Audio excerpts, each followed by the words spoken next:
নমস্কাৰ মহাদেৱৰ প্ৰিয় ৫টা ৰাশি যাৰ সোণালী সময় আহি পৰিছে।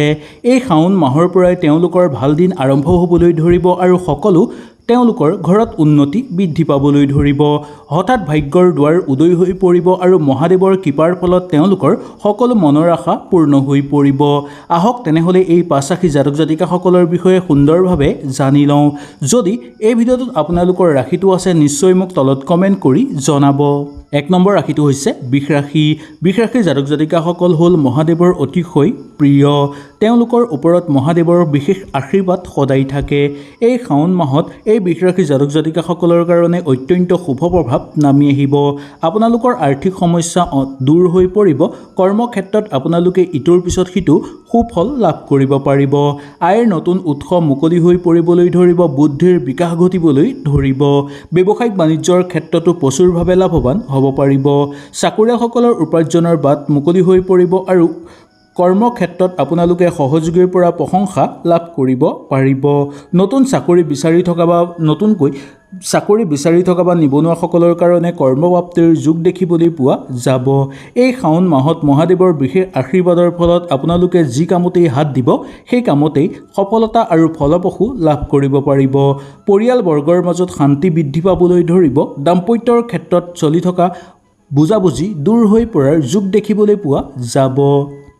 নতুনকৈ ঘৰত কিবা মাংগলিক অনুষ্ঠান অনুষ্ঠিত হ'ব যাৰ ফলত আপোনালোকৰ ঘৰ পৰিয়ালত আনন্দময় পৰিৱেশ বিৰাজ হ'ব। কাৰ্যকৰী পৰিকল্পনা সিদ্ধি হৈ পৰিব আৰু এই পৰিকল্পনা সিদ্ধি হোৱাৰ ক্ষেত্ৰত মহাদেৱে বিশেষভাৱে আপোনালোকক আশীৰ্বাদ প্ৰদান কৰিব। পাবলগীয়া ধন আদায় কৰি ল'ব পাৰিব। চাকৰিয়ালসকলৰ পদোন্নতিৰ যোগ দেখিবলৈ পাব। দৰমহা বৃদ্ধি হ'বলৈ ধৰিব। সহযোগীৰ লগত থাকোঁতে আপোনালোকে প্ৰশংসা লাভ কৰাৰ উপৰিও তেওঁলোকৰ লগত থাকোঁতে আপোনালোকৰ উৎসাহ বৃদ্ধি পোৱাৰো যোগ দেখিবলৈ পোৱা যাব পাৰে। ঘৰ পৰিয়ালৰ ক্ষেত্ৰতো উন্নতি বৃদ্ধি পাবলৈ ধৰিব আপোনালোকৰ। ২ নম্বৰ ৰাশিটো হৈছে কন্যা ৰাশি। কন্যা ৰাশি জাতক জাতিকাসকলৰ ওপৰত মহাদেৱৰ বিশেষ আশীৰ্বাদ থাকে সদায়। তেওঁলোকে সকলো ফালৰ পৰা উন্নতি লাভ কৰিব পাৰিব। এই শাওণ মাহৰ পৰাই আপোনালোকৰ শুভ সময় আহি পৰিছে বুলি ক'ব পৰা যায়। মহাদেৱৰ আশীৰ্বাদৰ ফলত তেওঁলোকে যি কামতেই হাত দিব সেই কামতেই ভাল ফল দেখুৱাব পাৰিব। এই সময়খিনিত চাকৰিয়ালসকলৰ কাৰণে পদোন্নতিৰ যোগ দেখিবলৈ পাব। নতুন দায়িত্ব লাভ হ'ব। পেছাদাৰী ক্ষেত্ৰত উন্নতি হোৱাৰ সুযোগ দেখিবলৈ পোৱা যাব। ব্যৱসায়িক বাণিজ্যৰ ক্ষেত্ৰত নতুন চুক্তিত স্বাক্ষৰ হোৱাৰ যোগ আছে। লাভৱান হ'ব পাৰিব। বিনিয়োগৰ ক্ষেত্ৰতো বিশেষ সুযোগ আপোনালোকৰ হাতলৈ আহিব। আৰ্থিক অৰ্থ অহাৰ বাট আপোনালোকৰ মুকলি হৈ পৰিব। অৰ্থৰ কাৰণে আপোনালোকে সংঘৰ্ষ বেছি কৰিবলগীয়া নহ'ব। পৰিয়ালৰ ক্ষেত্ৰত সুখ শান্তি থাকিব আৰু আত্মবিশ্বাস আপোনালোকৰ দুগুণ বৃদ্ধি পাবলৈ ধৰা দেখিবলৈ পোৱা যাব। কৰ্মজীৱনত উন্নতি বৃদ্ধি পাবলৈ ধৰিব। কৰ্মজীৱনত চলি থকা সমস্যাবোৰ কিছু পৰিমাণে পাতল হৈ পৰিবলৈ ধৰিব। প্ৰেমত আপোনালোকৰ আনন্দ আৰু শান্তি বৃদ্ধি পাবলৈ ধৰিব। ভ্ৰমণৰ সুযোগ লাভ কৰিব পাৰিব আৰু কৰ্মসূত্ৰেও আপোনালোকে দূৰ ভ্ৰমণ কৰিবলগীয়া হ'ব পাৰে। শিক্ষাৰ মানদণ্ড বাঢ়িবলৈ ধৰিব। নতুনকৈ কাম বিচাৰি থকা বা নিবনুৱাসকলৰ কাৰণে কৰ্মপ্ৰাপ্তিৰ যোগ দেখিবলৈ পোৱা যায়। কাৰ্যকৰী পৰিকল্পনা সুচাৰুভাৱে সিদ্ধি কৰিব পাৰিব। এই পৰিকল্পনা সিদ্ধি কৰাৰ ক্ষেত্ৰত বহু লোকে আপোনালোকক সহায় সহযোগিতা কৰিব। ৩ নম্বৰটো বৃশ্চিক ৰাশি। বৃশ্চিক ৰাশিৰ জাতক জাতিকাসকলৰ ওপৰত এই শাওণ মাহত মহাদেৱৰ বিশেষ কৃপা দেখিবলৈ পাব। আপোনালোকৰ উন্নতি বৃদ্ধি পাবলৈ ধৰিব। কৰ্মক্ষেত্ৰত নতুন দায়িত্ব গ্ৰহণ কৰাৰ সুযোগ লাভ কৰিব। দীৰ্ঘদিন পৰিশ্ৰম কৰি যদি ফল পোৱা নাছিল এই শাওণ মাহৰ পৰাই আপোনালোকৰ সোণালী সময় আৰম্ভ হৈ পৰিছে যাৰ ফলত আপোনালোকৰ উচিত ফলাফল লাভ কৰিব পাৰিব। ব্যৱসায়ত কৰি থকা পৰিকল্পনা সফল হোৱাৰ প্ৰবল সম্ভাৱনা থাকিব। অৰ্থনৈতিক স্থিতিৰ পৰা চাবলৈ গ'লে ভৱিষ্যতে আৰু অধিক উন্নত হোৱাৰ যোগ দেখিবলৈ পোৱা যাব। ইটোৰ পিছত সিটো সুযোগ আপোনালোকৰ জীৱনলৈ নামি আহিব। পাৰিবাৰিক জীৱনত সুখবৰ অহাৰ প্ৰবল সম্ভাৱনা দেখিবলৈ পোৱা যাব।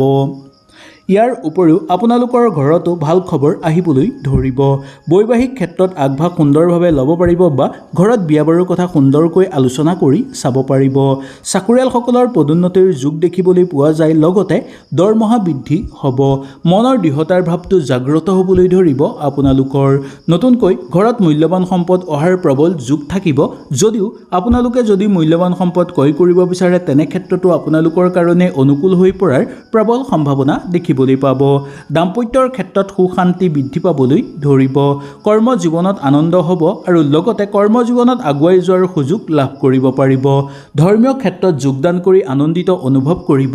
খেল ধেমালিৰ লগত জড়িত লোকসকলৰ দূৰভ্ৰমণ হোৱাৰ প্ৰবল সম্ভাৱনা দেখিবলৈ পোৱা যায়। 4 নম্বৰ ৰাশিটো হৈছে মকৰ ৰাশি। মকৰ ৰাশি জাতক জাতিকাসকলৰ ওপৰত মহাদেৱৰ বিশেষ আশীৰ্বাদ পৰিব, কাৰণ এই ৰাশি জাতক জাতিকাসকলৰ ওপৰত মহাদেৱৰ বিশেষ আশীৰ্বাদ সদায় থাকে।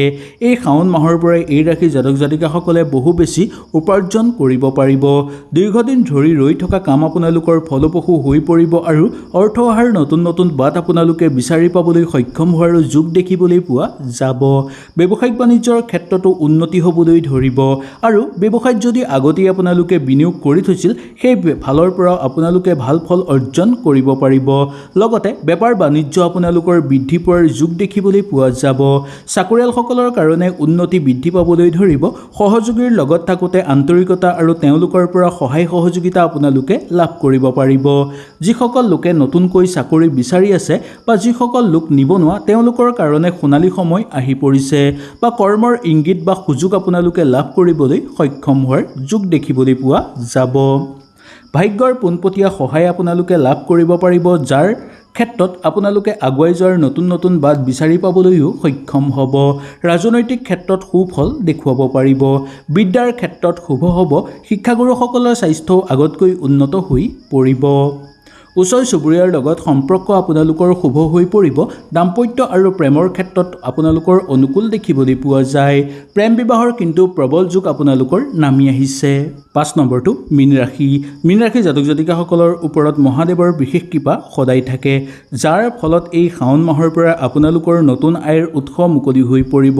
কৰ্মক্ষেত্ৰত গুৰুত্বপূৰ্ণ দায়িত্ব আপোনালোকে গ্ৰহণ কৰিব পাৰিব।